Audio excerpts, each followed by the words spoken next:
Nahihinaan ka ba sa takbo ng motor mo kagaya ng TMX 125 Alpha, Rusi 125, Rusi 150, or Motorstar 125? Kung gusto mo ng conversion to 200cc, ito ang mga kailangan natin. Yan. Papakita ko sa inyo yung mga kailangan para may convert sa 200cc ang inyong mga motor. Crankshaft na CG200, number 1, kailangan natin yan. Tapos cylinder block na CG200, 65.5 mm yan mga bro. Meron ding 63.5, pero meron ding 65.5 yan.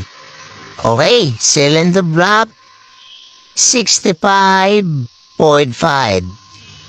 Okay, so isa pa cylinder head na CG200, which is big valve na to, 3227 ang size ng kanyang mga valvula.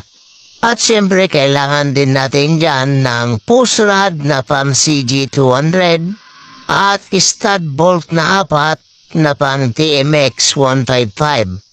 Yan, sa mga gusto po mag-avail nito, meron po tayong available na isang set dito.